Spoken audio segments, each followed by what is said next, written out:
Bonjour. Une question très importante qui est posée assez régulièrement, c'est est-ce que le PO, le Product Owner, doit avoir du pouvoir dans l'organisation? On sait, enfin, si vous avez suivi nos formations, vous savez que le Scrum Master, bien sûr, a une position de management dans l'organisation, même s'il n'est pas le manager de l'équipe de développement, deux choses tout à fait différentes. Le PO, lui, c'est pareil. Il doit avoir un certain niveau dans l'organisation, non pas pour avoir autorité sur l'équipe, puisque encore une fois, vous avez compris que dans une Scrum Team, il n'y a pas de hiérarchie. Donc le Scrum Master n'est pas le hiérarchique de la Development Team, de la même manière que le PO n'est pas le chef du Scrum Master ou de la Development Team.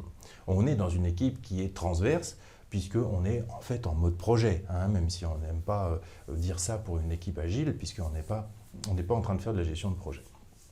Donc en fait, le PO, à un moment donné, pourquoi est-ce qu'il a un niveau incertain dans l'organisation? C'est parce qu'il faut qu'il ait une vue suffisamment haute, à haute altitude du produit qu'il va faire réaliser.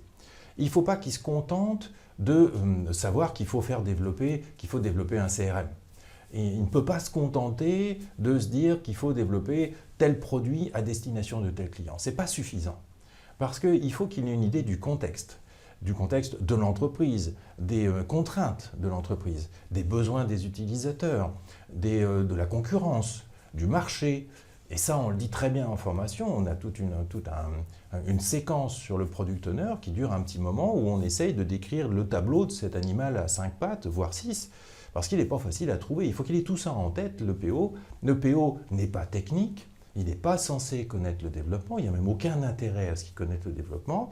Il peut avoir comme tentation d'intervenir un petit peu, soit sur les priorités des tâches de l'équipe, soit sur le chiffrage des tâches de l'équipe, etc. Donc un PO technique n'est pas un avantage. Je suis désolé de vous dire ça, mais le PO, il doit être fonctionnel. Et il a déjà suffisamment de difficultés à être suffisamment dans le fonctionnel pour qu'il n'ait pas à s'occuper de tout ce qui est développement. Vaut mieux un PO qui soit fonctionnel et qui écoute l'équipe de développement plutôt qu'un PO qui soit technique et qui n'écoute rien. Ça, croyez-en mon expérience.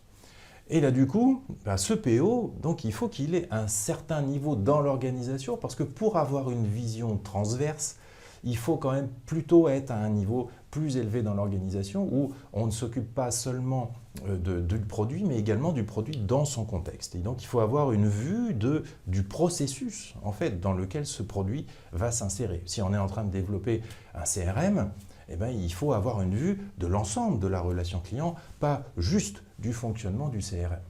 Donc, cette bête-là, ce Product Owner, il va se retrouver relativement fréquemment, normalement, à un niveau quand même conséquent dans l'organisation pour avoir justement cette vue transverse. Parce que ça va être plus, on s'élève bien sûr dans l'organisation, plus on a une vue transverse de la situation.